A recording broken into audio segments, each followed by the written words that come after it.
Let's start off with Mackenzie Dern, her dominant performance over not Nina Ansaroff, but Nina Nunes, man. A lot of people, I think they were betting heavy on Nina Nunes because of that last name. So give me your thoughts on the fight, man. What do you think of Mackenzie Dern's performance? Well, first and foremost, Derek, I had to congratulate you, man. You finally passed me on the wins and losses mark, brother. That's There all we you, go. man. But There we go. there you go, there you go.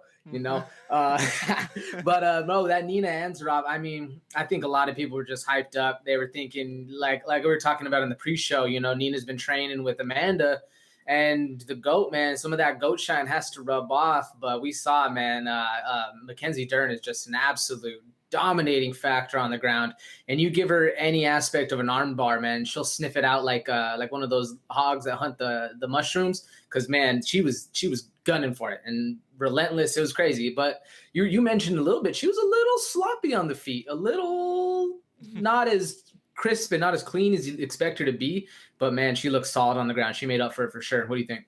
Listen, man, I have to agree with you, but this is we talked about this on the preview show, man. Didn't we say Mackenzie Dern, if she goes out and she just submits Nina Nunes immediately, what does it really do for you, right? And that's exactly what she did. So I liked what I saw on the feet because I'm seeing every single time that Mackenzie Dern goes out there to compete, right? She gets a little more confident, more work with, Perillo, right? Over there at Black House MMA, gets a little more confident every time. But the problem is you come in swinging crazy on the wrong striker like that, someone who maybe has been in the ring a little more often, hasn't had a big hiatus like Nina Nunes did. And I think what you'll see is that you'll get pieced up, man. You get knocked out swinging on someone crazy, just winging crazy hooks and stuff like that, which is what Mackenzie Dern was doing. But hey, you can do that when you're just the best Brazilian jiu-jitsu player in the entire, women's MMA sphere, right? So impressive win, I have to say, man. At this point, I'm ready. And we'll talk matchmaking in a second, so I don't even want to get into that part yet, but I'm ready to see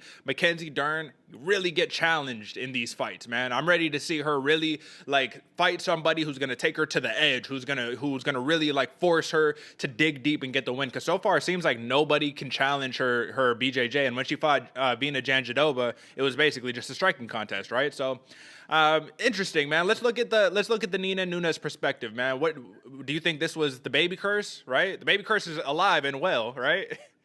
It is, man. It is. It's weird to say because even they were both like, you would think Mama Bear would come out, and it's one of the things I was thinking too.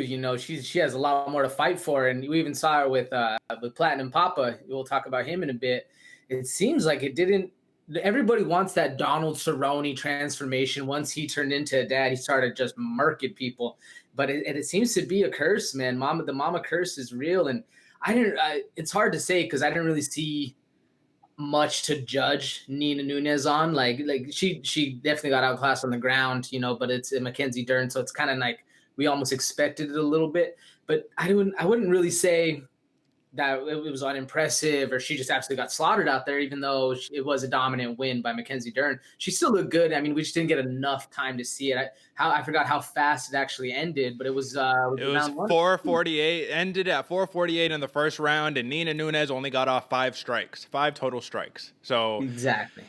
It's just rough because it's like, we can sit here and here's the note that we need to make, right? Because I've been getting really annoyed by this recently. So allow me to vent for a second here, AJ, man. I really believe that too many analysts, too many media members, too many people who actually know what they're talking about in terms of the MMA sphere are getting so caught up on the numbers. I get it. Numbers tell a story, and you often hear numbers never lie, but that's not true. It's simply not true, because if we just look at this bout and we say, okay, she landed 5 strikes, Mackenzie Dern landed 31. You think, oh, Mackenzie Dern just put it on her, starched her. Yes, she did, but not really in that way, right? She got her down to where she is the best at, and then she just went to work, chased the arm bar for, the majority of that time that they were on the ground, and finally just got it, man. You know what I mean? So there was So with that being said, 4:48 of the first round, there was only 12 seconds left in the round when Nina Nunes got submitted, man. So I wish I had more to say on that one, man. But like you said, we just didn't see enough. It was less than a round, and Mackenzie Dern was barely on her feet.